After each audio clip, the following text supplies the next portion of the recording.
Can you send me a picture of yourself? My husband has a sister named Kylie, who is 11 years younger than him.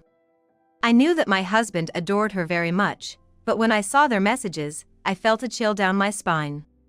My husband had been rejected disgustingly when he asked his sister for pictures of herself.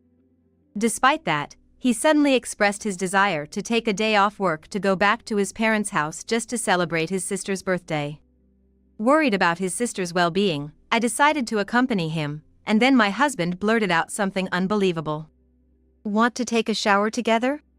"What are you saying?" I panicked and raised my voice to Shin, who was jokingly saying this, but his sister, Kylie, who was sitting down, immediately stood up and started preparing for a shower. Without showing any sign of reluctance, Kylie returned with a change of clothes in her hand, leaving me dumbfounded. Kylie looked up at my husband and said softly, "I want him to see." Upon hearing her words, my in-laws erupted like a raging fire. However, my husband, without a care in the world, embraced his sister and suddenly took off his shirt. In the next moment, the expression on my husband's face and his sister's demeanor. Understanding everything, I dashed out in front of my enraged in-laws to separate my husband and his sister. My name is Lynn. I've loved bread since I was a child, and my love for it led me to attend a vocational school and work at a bakery after graduation. I love my current workplace where I can work surrounded by the delicious aroma of freshly baked bread. I started dating Shin, who is the manager of the bakery where I used to work part-time. 3 years older than me, Shin was liked by the elderly couple who owned the bakery, and he became the manager as soon as they retired. Shin is a warm-hearted person who is loved by the elderly and children alike. He's skillful, and performing street performances on the bakery's days off is Shin's way of relaxing. Making delicious bread and entertaining street performances, making people smile is the best. Especially seeing children's smiles makes me feel energized. Saying so with a smile, Shin is truly a kind person, and I deeply respect him. That's why when Shin proposed to me, I accepted without hesitation. Shin is wonderful, and there's nothing to complain about, but no one is perfect, and Shin has a strained relationship with his parents. Shin is actually from a wealthy family, and my father-in-law is the director of a large hospital. Shin and his father, in particular, are at odds, and their relationship soured when Shin didn't pursue a medical career. Even if we're getting married, there's no need to go out of our way to visit my parents. They're just people who judge others based on their education and medical licenses. Still, I think we should at least go and say hello once. They're still your parents, Shin. Besides, it'd be worse if they started complaining later. Shin was strongly opposed to visiting his parents to introduce our marriage, but in response to my persuasion to avoid future troubles, he reluctantly agreed to visit his parents' house to make introductions. Accompanied by Shin, who was nostalgic for his hometown, I visited his parents' house. However, despite what I had heard from Shin, I realized that I had underestimated the character of my in-laws. "Hi. Shin, you're here. Don't expect us to celebrate just because you're getting married.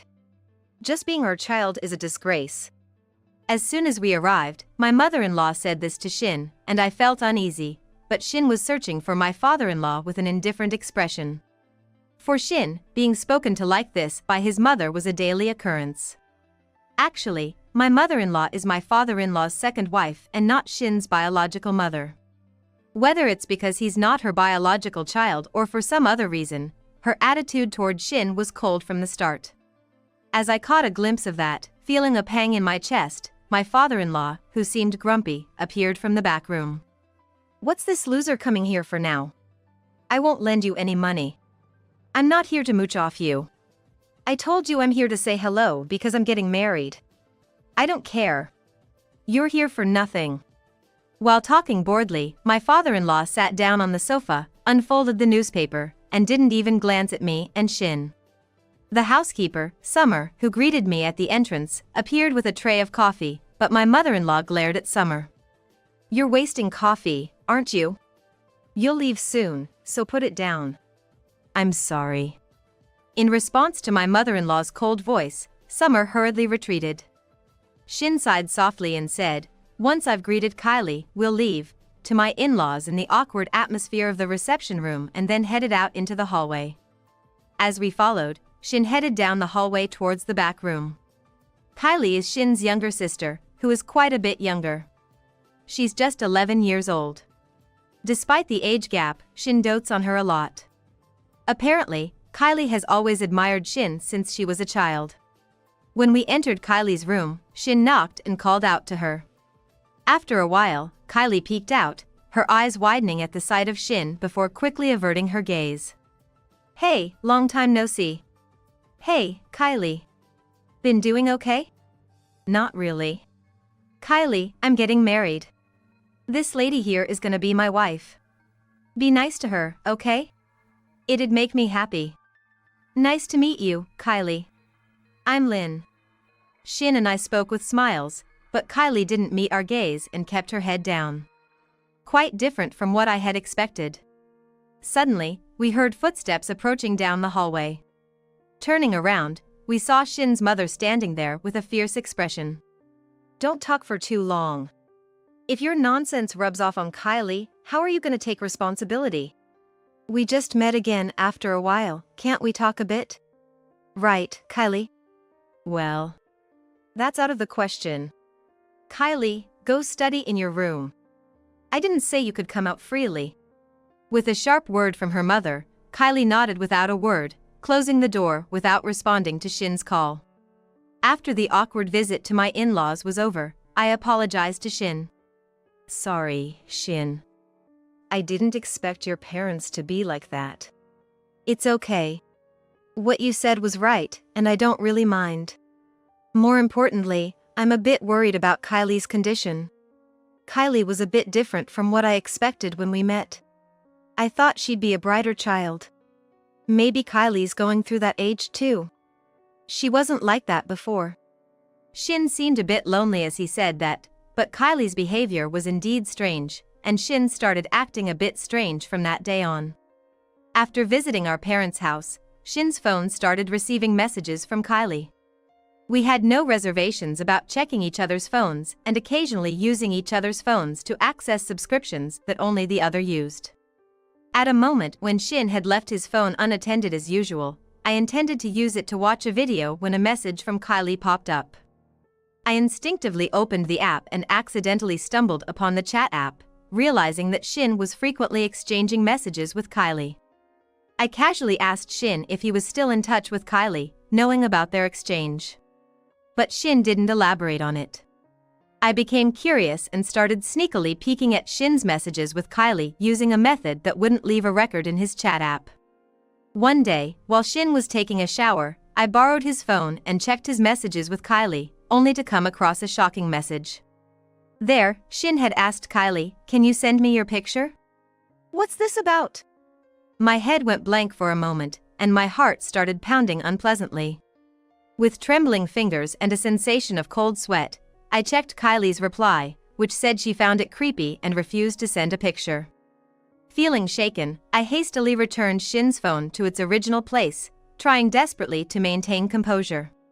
There was no way to explain the content of the email. As Shin came out of the bathroom and drank water, I nervously asked him, "Hey, are you still in touch with Kylie?" "Huh? Why?" "Well, I was a bit curious since the first time we met. I was wondering what kind of exchanges you were having. Are you getting along well with your messages?" "Well, yeah. We're exchanging messages, but it's just regular stuff. Nothing to worry about." Shin laughed it off, but I felt my heart pounding. For a moment, it felt like Shin's eyes were avoiding mine. If Shin had such inclinations, then perhaps his performances at the kindergarten and daycare were just acts to satisfy his desires. Thinking that the kindness I had seen in Shin was fake, I felt incredibly scared. After that, messages from Kylie stopped coming altogether. I didn't know if that was the reason, but Shin, who was always kind, started showing a scary side, making unheard of clicks and displaying restless behavior. As I grew more anxious, Shin told me one day, "Kylie's birthday is coming up soon. I'm planning to take the day off to celebrate her 11th birthday." "Huh? You haven't done anything like that before, right?" This year is special. While I could understand giving special treatment for a milestone age, 11 seemed like a half-hearted age to treat as special. Knowing about Shin's exchanges with Kylie, I became worried about Kylie's well-being, as Shin planned to take a day off just to see her. But won't you get criticized if you go to that house? Dad and Mom probably won't welcome me, but I still want to go and give Kylie a present. Got it. Can I come too? You too? I wanted to get along with Kylie too. Shin understood my words, and the two of us headed to Kylie's birthday at his parents' house. Without giving them prior notice. The one who greeted us at the entrance was still the housekeeper, Summer, who welcomed Shin and me with a smile. However, Shin's parents naturally didn't welcome our visit. What are you all doing here? Today is Kylie's birthday. You losers shouldn't be dirtying up our house on a special day like this, right? This is why I hate fools. You come here without even considering other people's feelings. It's clear you don't use your brains at all. You can leave right now without saying anything. Shin, who seemed oblivious to the glaring in-laws, approached Kylie, who was looking down, and went to her to give her a present and ask about her condition. Even though the awkward moment continued, Shin showed no sign of leaving even after dinner was over. Not only that, he unexpectedly said something that surprised us: "I'll take a shower before leaving today." Even more surprising, Shin turned back to Kylie and said, "Wanna join me, Kylie?" "What are you saying?" While laughing, Shin became scared, so I hurriedly raised my voice to him, but Kylie, who was sitting down, stood up straight and began preparing to take a shower without showing any reluctance. I was left speechless as Kylie returned with a change of clothes in hand. Looking up at Shin, Kylie muttered, "I want you to look at my back, Shin." Shin momentarily widened his eyes at Kylie's words, but then he gently narrowed them. Kylie directed a pleading gaze at Shin. As I stood there unable to say anything, it was my in-laws who stood up. "What kind of unhealthy behavior is this? How old do you think Kylie is? This is disgusting. If you're going to take a shower, do it alone." Although my in-laws seemed furious, for some reason their eyes wandered around, and their voices trembled as if in distress. Shin hugged Kylie as he glared at my in-laws. In front of me, who didn't understand what was happening, Shin suddenly took off Kylie's shirt, saying in a low voice, "I'm convinced now." "Hey, what the hell are you doing? Kylie!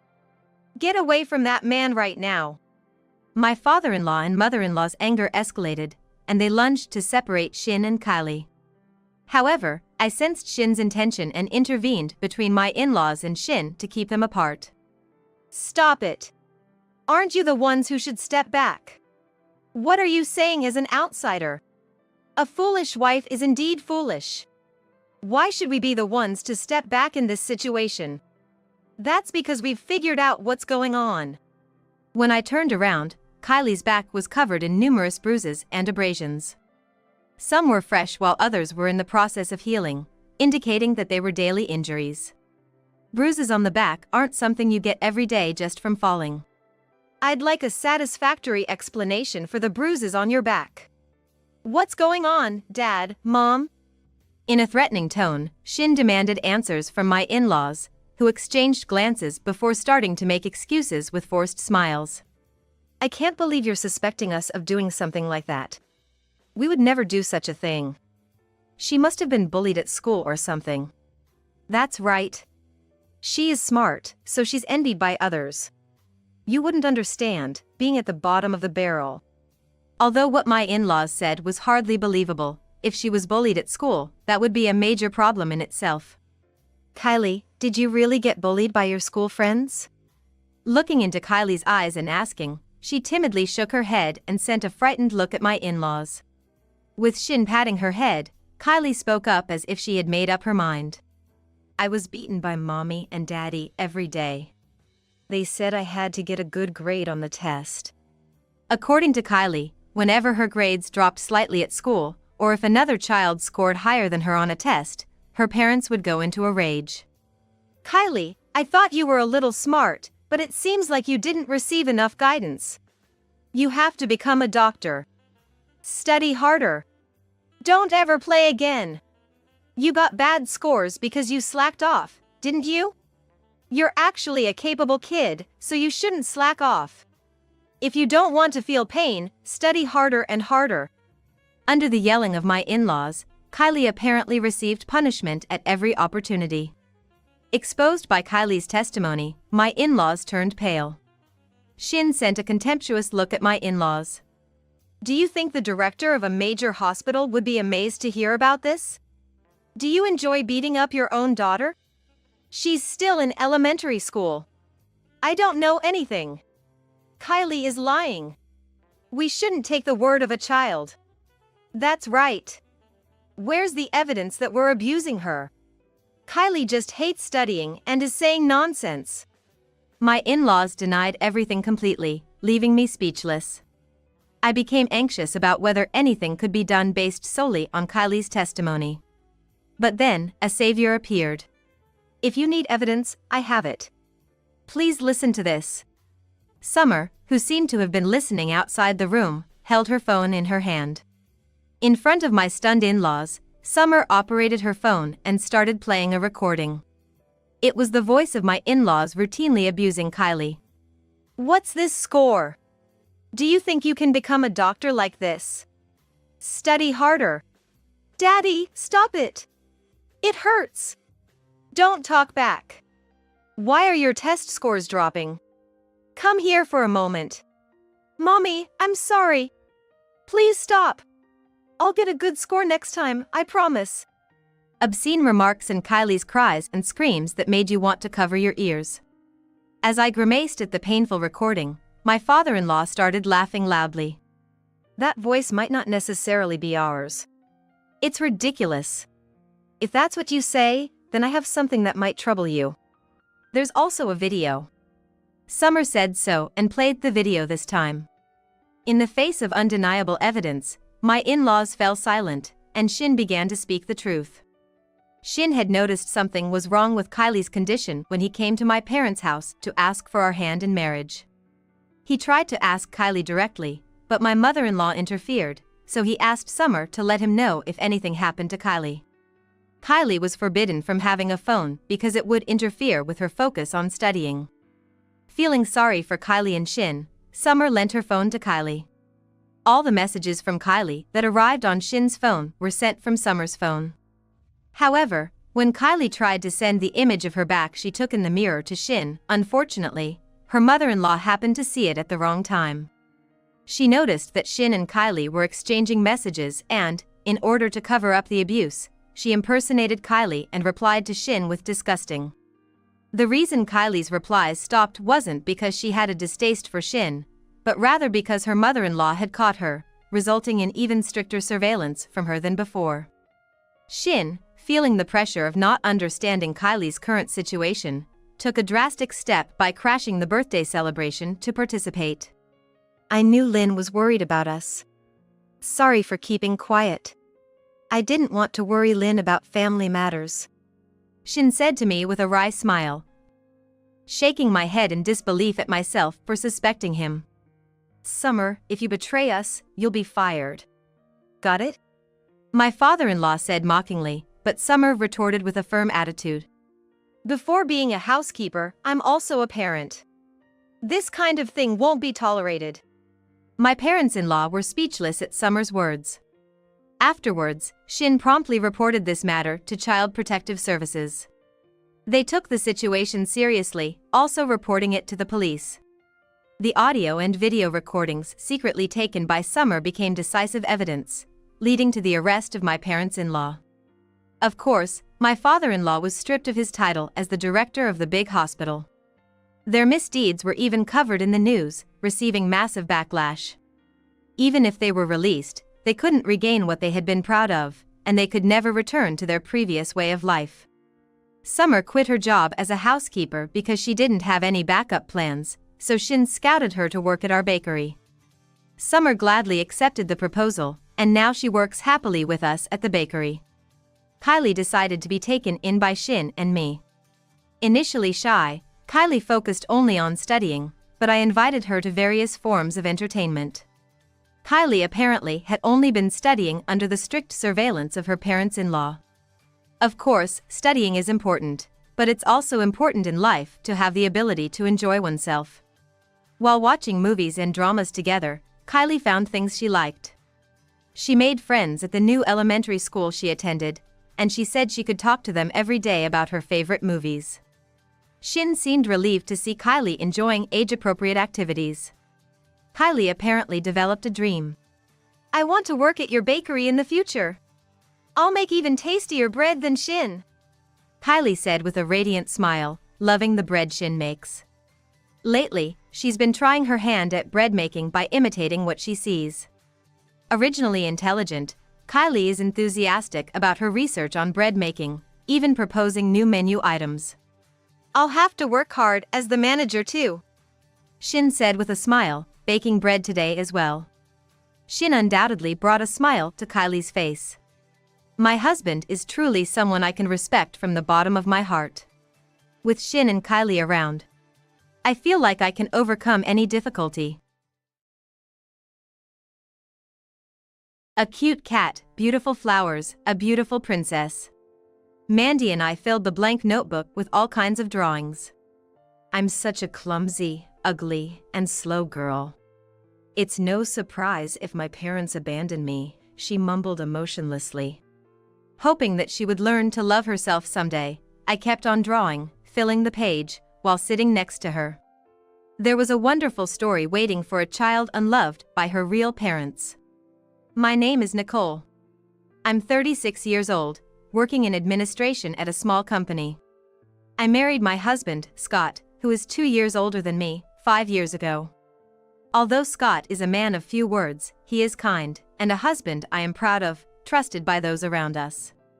Even we, a loving couple, had our worries. They are my sister and her husband. Listen up, Jake got through another audition for a kids model. Again, my sister started, as she usually does, bragging about her son. When we went back home for the summer holidays, my sister's family had already arrived.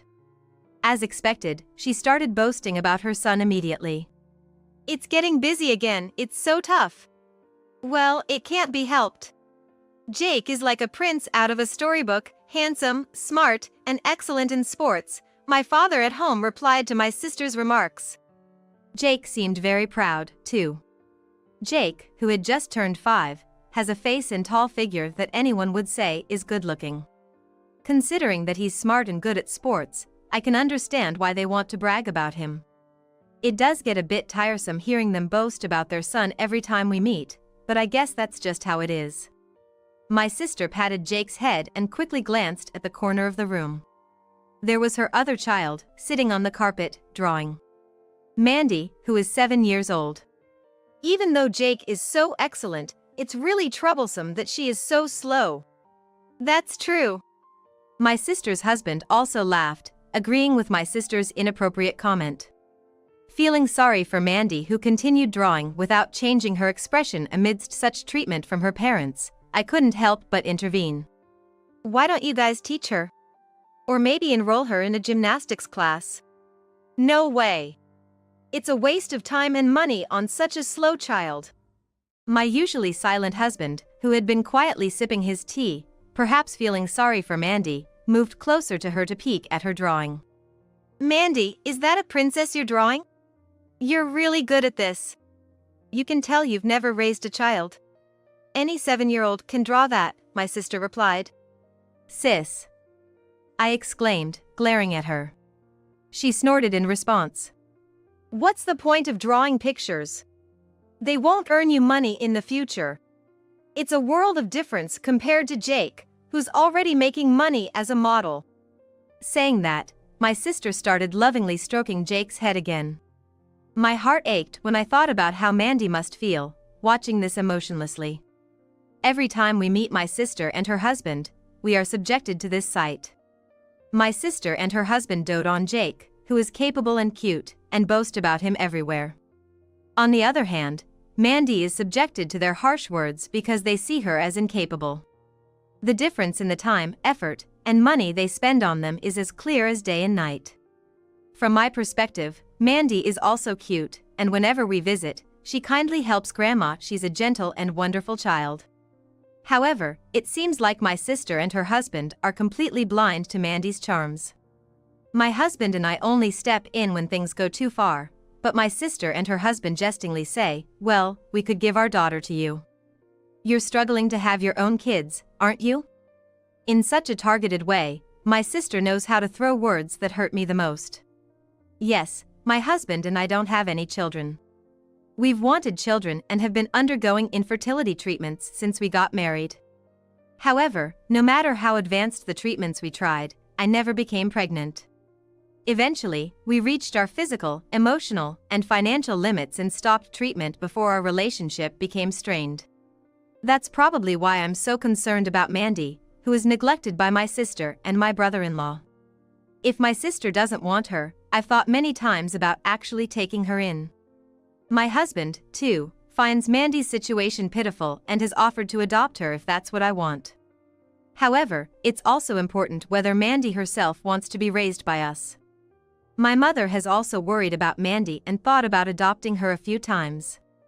But since her only income is her pension, it would be hard for her to support Mandy through high school, and she was conflicted about whether it was right to take a child away from her parents.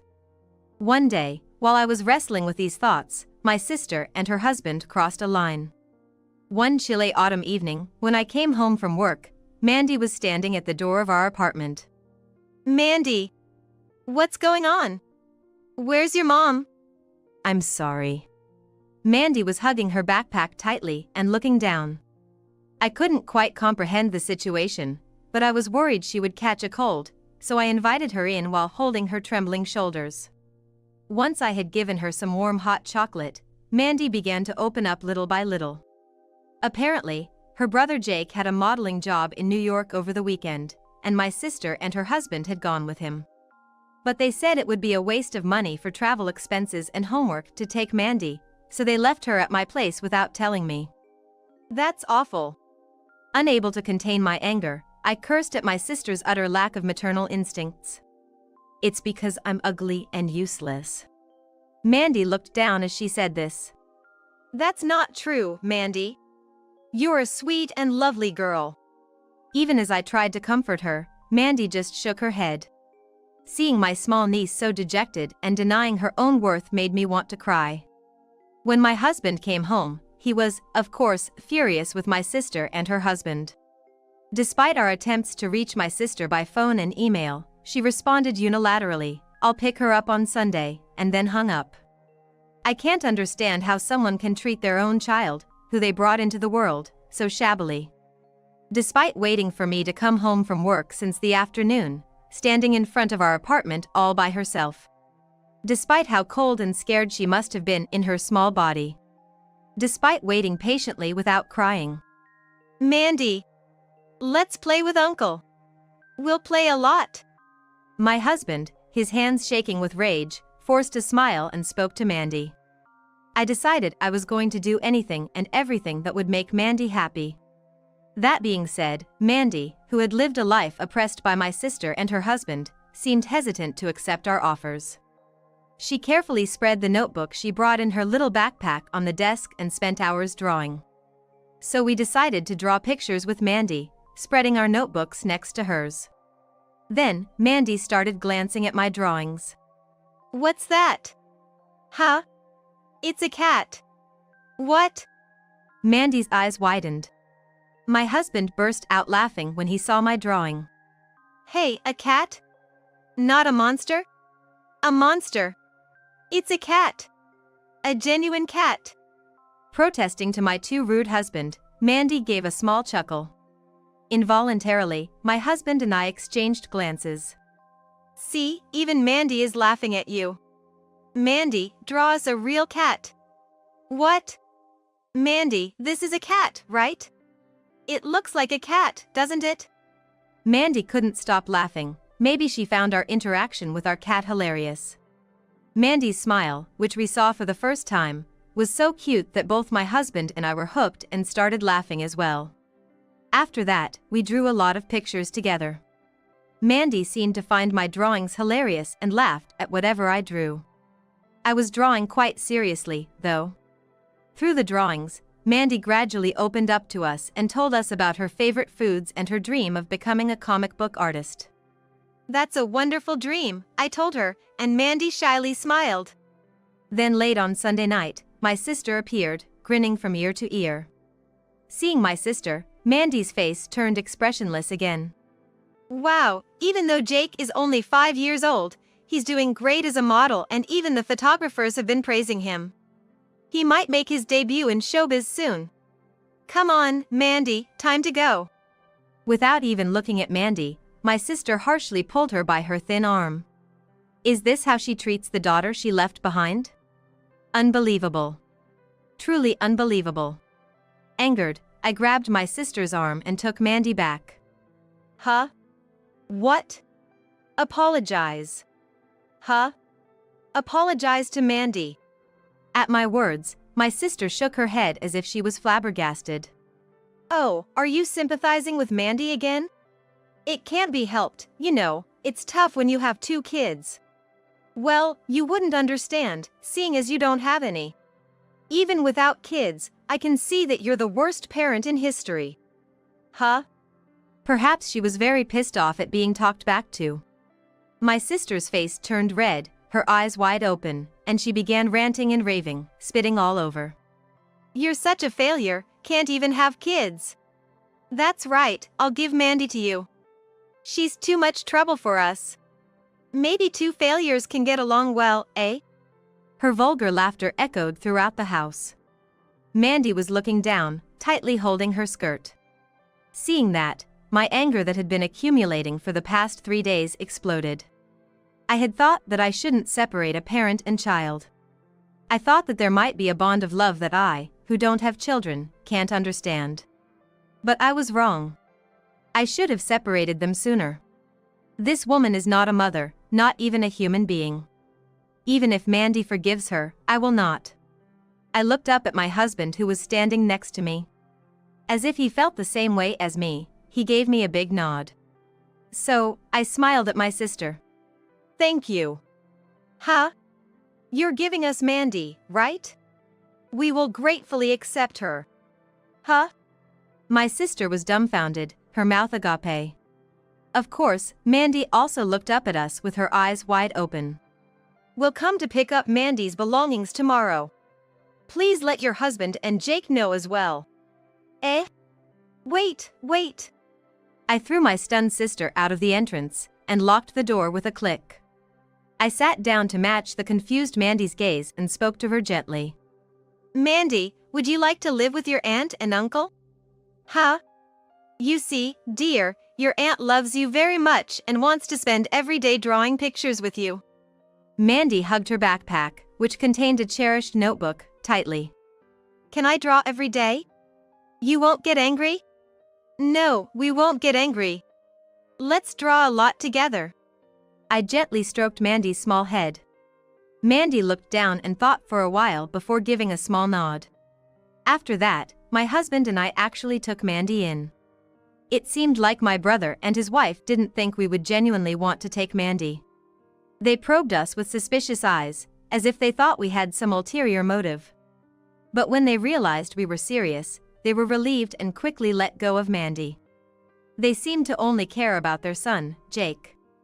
It's extremely distasteful, but right now, prioritizing Mandy's protection is more important than starting a fight, so we kept quiet. And so, my husband and I consulted with the appropriate agencies and made it possible to act as her guardians. In the beginning, Mandy, who was anxiously tucked away in the corner of the room, would timidly approach us when we invited her to draw together. She then laughed at the earnest drawings my husband and I made together. And so, little by little, we became close and formed a family. Fast forward 20 years. Mandy, now 27, has fulfilled her dream of becoming a comic book artist, even having her work turned into animations and becoming a bit of a celebrity. Mandy moved out of our home to rent an apartment as a workspace in residence, but when she's not too busy with work, she often drops by for dinner. That's because Auntie's food is delicious. Every time I see Mandy happily munching on my food and saying those words, my face beams with joy. Knowing Mandy's expressionless and emotionless days from 20 years ago, seeing her happy now is especially gratifying. However, my sister, having heard somewhere about Mandy's success, decided to show up at our house on a day when Mandy happened to be visiting. Mandy, I heard you've become a comic artist and are making good money? That's my girl. Mom. Looking at her mother, whose eyes were sparkling and who was acting overly flirty, Mandy's face turned stoic. I knew you had the talent. After all, you were so good at drawing when you were little. What nerve do you have to say that? My words, spat out in disgust, were ignored by my sister. So, Mandy, I have a request. Our town is celebrating its 50th anniversary this year, right? I'm part of the town hall staff involved in planning the anniversary event. I'd love for you to give a lecture. As a comic book artist, you're a role model for the kids, so they'd be thrilled. How about it? Consider it as a way to honor your parents. Will you do it? This woman has some nerve. After ignoring Mandy all these years. Next to me, holding back my anger with a red face, Mandy murmured. What about Jake? Huh? Why not ask your beloved Jake, Mom? I think that would be a better idea. Ugh. At Mandy's question, her older sister clearly grimaced. In truth, both Mandy and I knew. The darling Jake, the pride and joy of my sister, had disappeared right after graduating from college.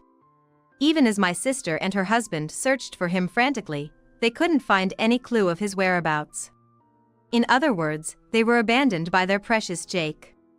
I couldn't care less about that ungrateful boy. I have you, my dear daughter. Huh? Nothing but a voice of disbelief could escape, past the point of anger. To such a mother, Mandy gave an unexpected reply. I'll do it. Mandy? Way to go, Mandy. The best thing to have is indeed a daughter. My sister seemed to be in such high spirits that I wondered if she might start dancing. Is Mandy really planning to take it on? As if to reassure me, who was watching her anxiously, Mandy gave a small nod. On the day of the lecture. Mandy wanted us to be there, so my husband and I quietly took seats in the back of the auditorium. Of course, my sister and her husband were at the very front of the hall, proudly boasting about their daughter to those around them. In front of the full house, Mandy confidently began her speech. I couldn't help but tear up at the sight of Mandy's lively demeanor. And towards the end of the supporting meeting, I would like to introduce some people to you all. My family, who raised me with love. With that announcement, Mandy descended into the audience.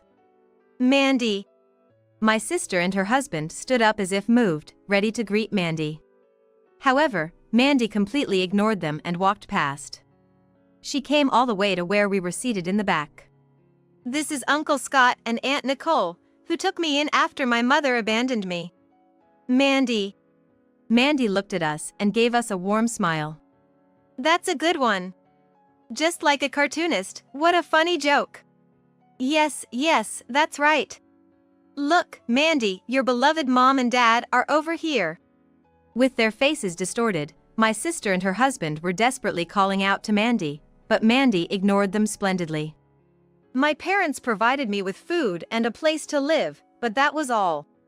When I came in last in a race, they would call me a slowpoke, and when I caught a cold, they treated me like something dirty, saying don't pass it on to us. The hall fell silent at Mandy's revelation, and the voices of my sister and her husband saying, "Huh," and "No, that's not true," echoed in panic. Ever since I was in kindergarten, they always criticized my drawings as dirty, crappy, and useless, and sometimes they even tore them up in front of me. Mandy's calm confession continued. Each time, my sister and her husband denied it, but as the people in the hall looked at them with disdain, their faces became paler and paler.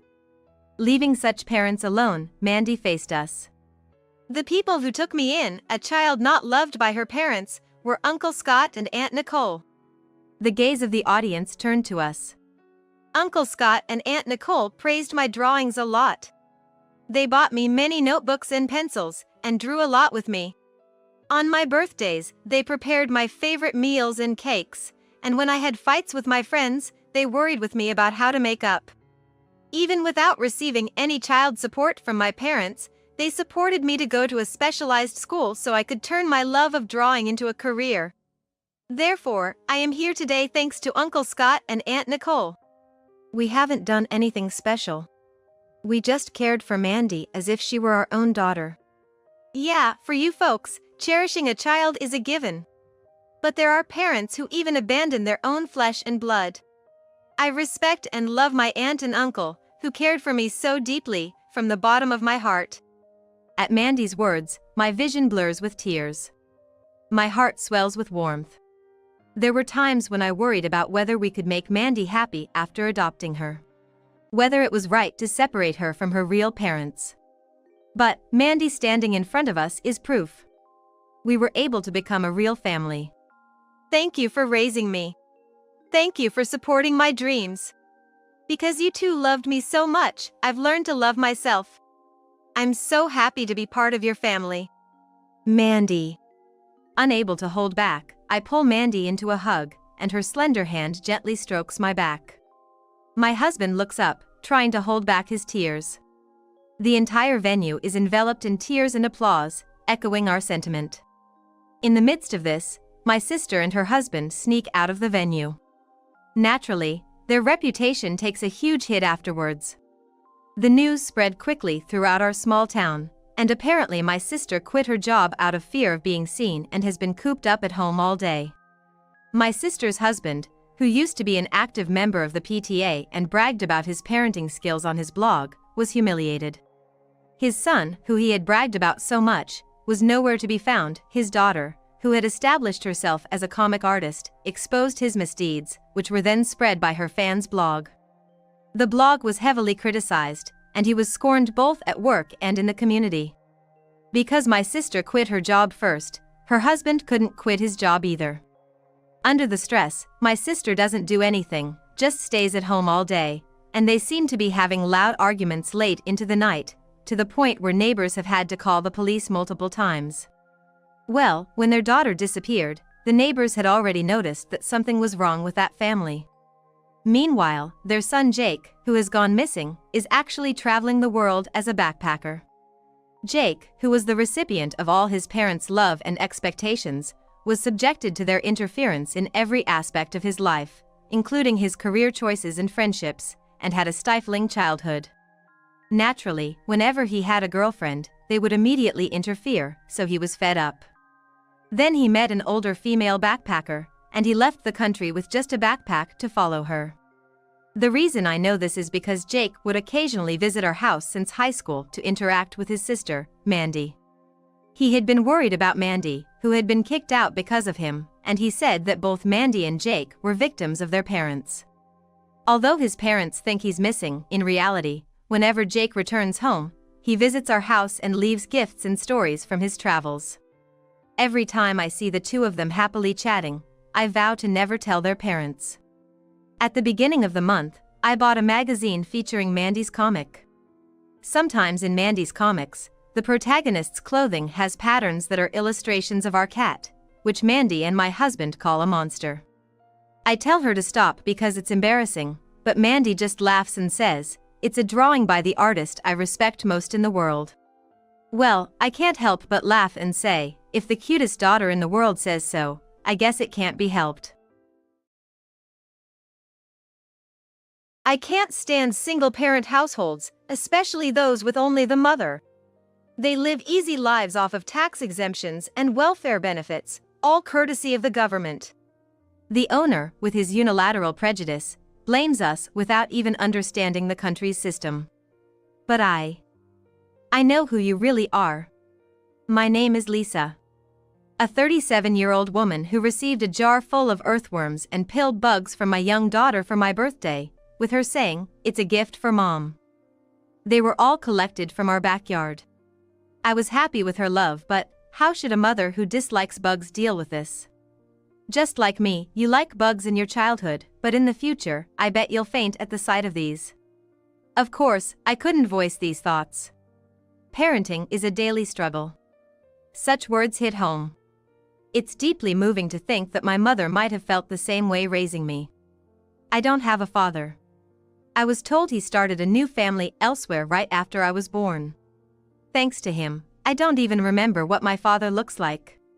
Well, I don't really want to remember such a deadbeat father anyway. Despite our financial struggles, my mother, with the help of my grandparents, managed to raise me and even ensured I got to go to college. During my childhood, my mother was often busy and wasn't able to spend a lot of time with me. But I remember how she always stroked my head while I was sleeping.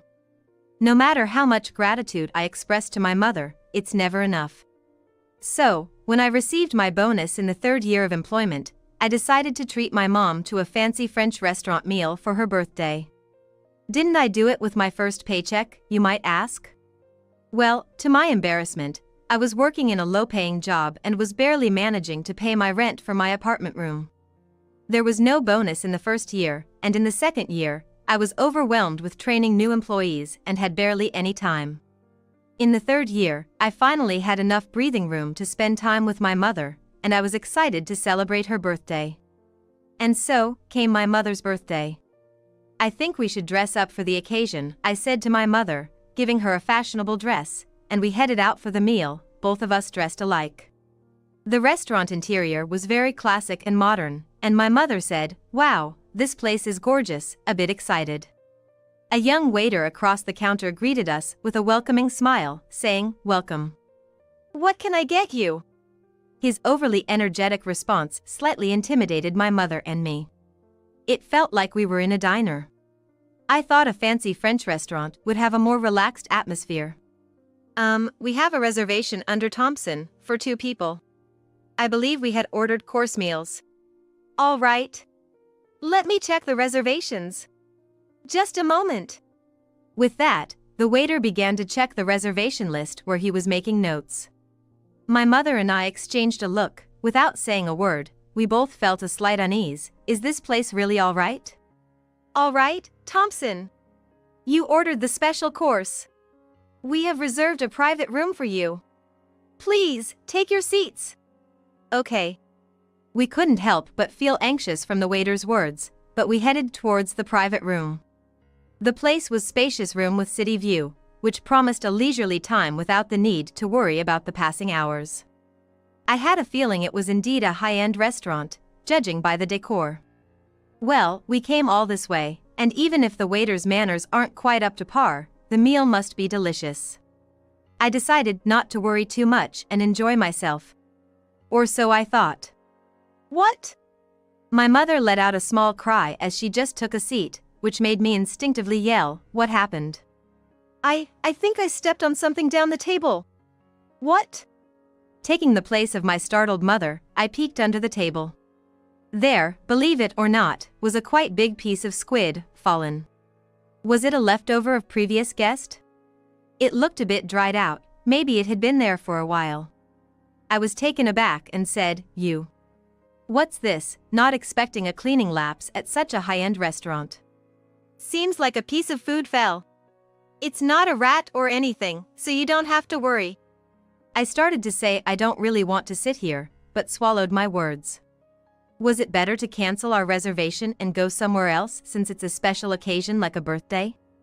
But my mother was looking forward to eating French food for the first time in a while, and could we even get a reservation at another fancy place at this point?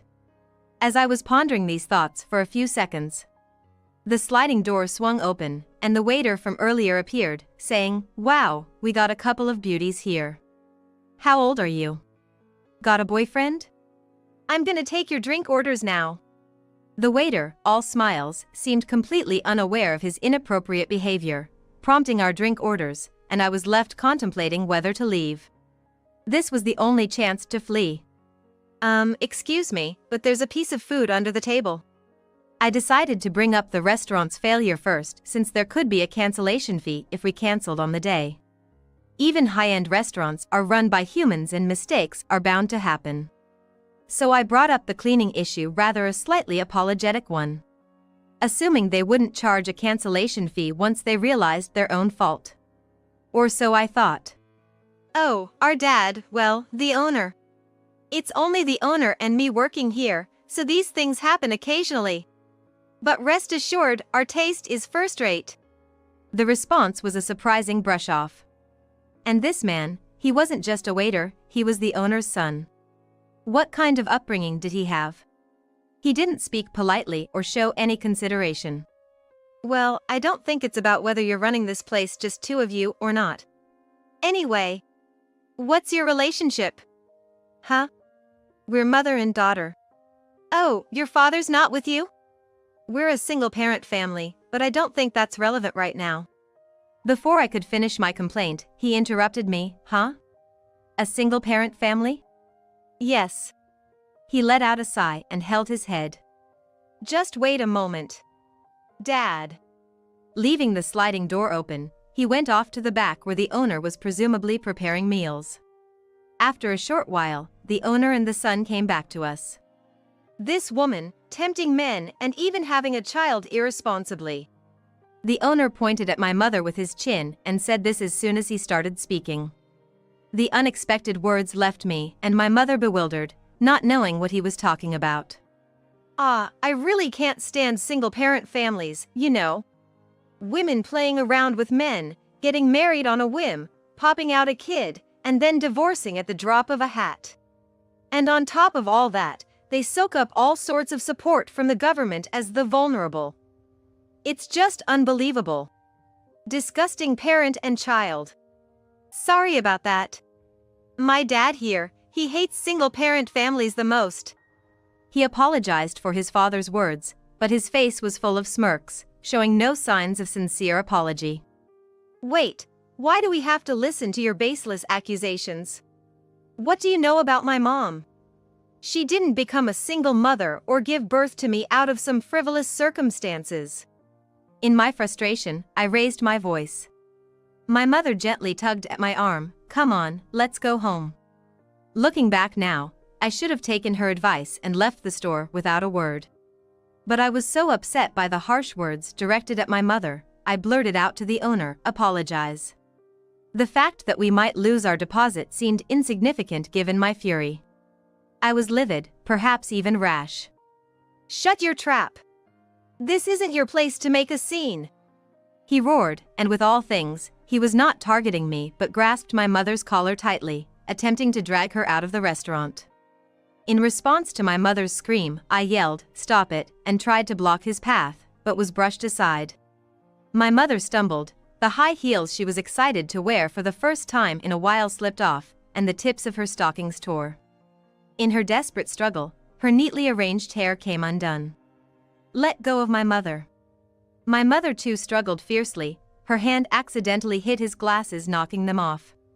Startled, the owner released my mother and yelled, "Damn, that was close. What would you have done if you'd hit me in the eye?"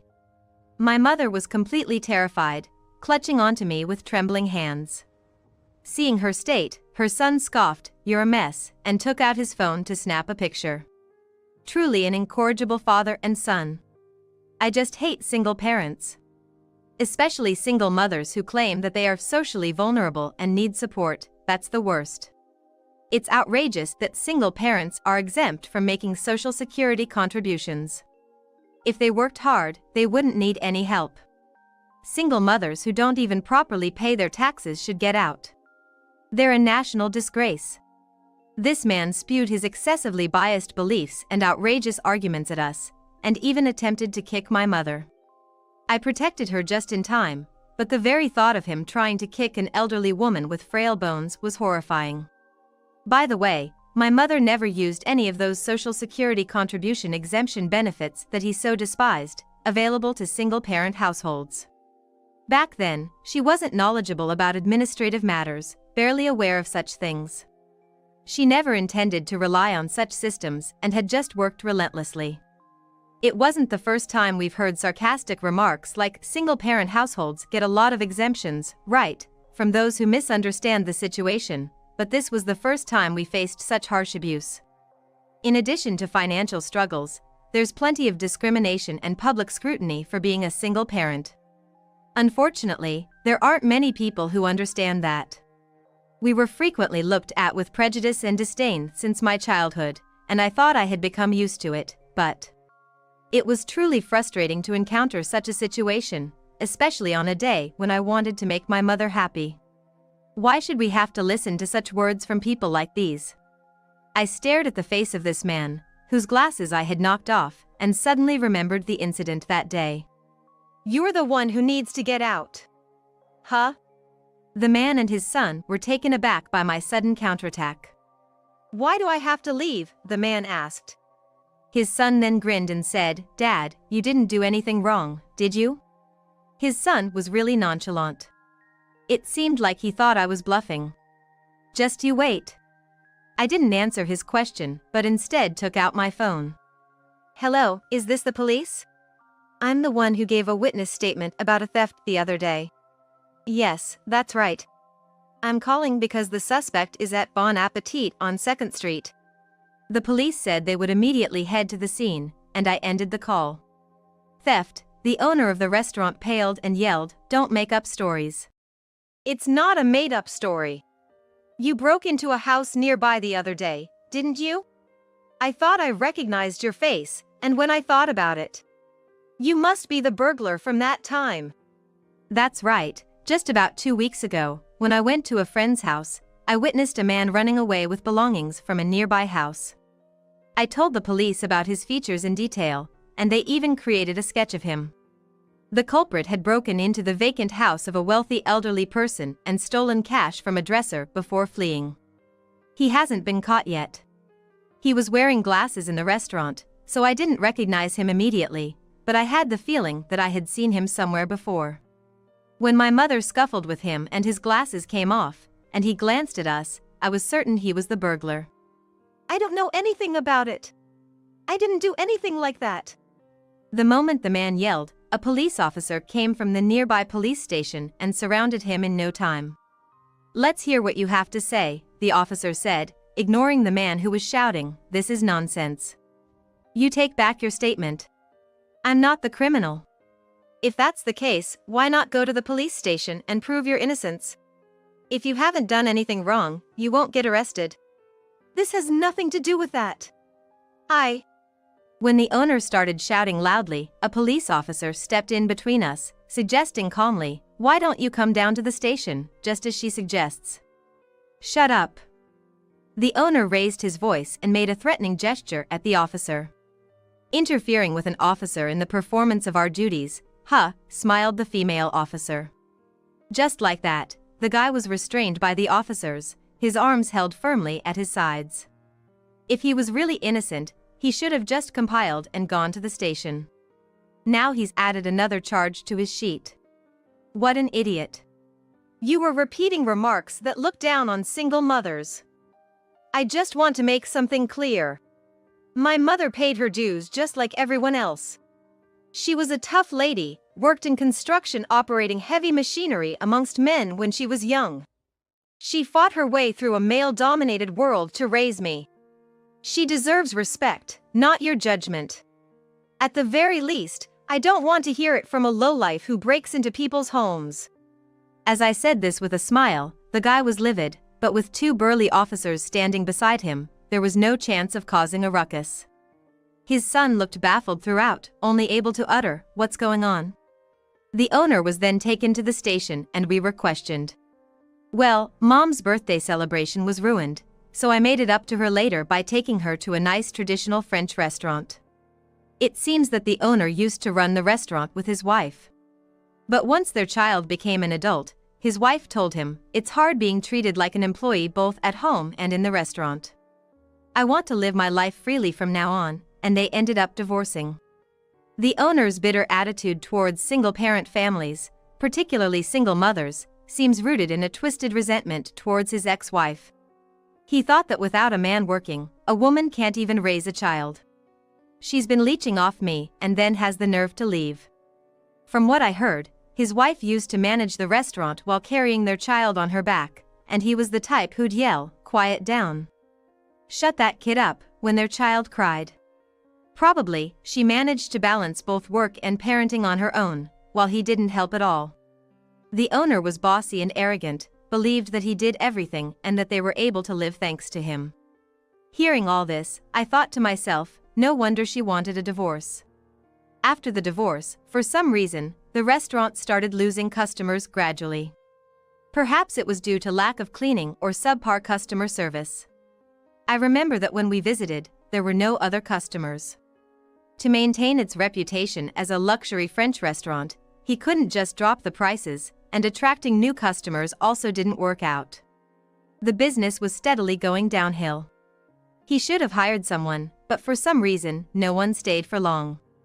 The exact reasons aren't known, but it seems that many quit due to his verbal abuse. Most likely, it was a personality issue. Eventually, he had to cut down on staff costs, and reluctantly made his son help out, but as you all know, his son wasn't good at customer service at all.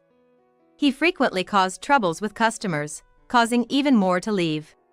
By the time his operating funds began to run dry, he didn't hesitate to resort to stealing.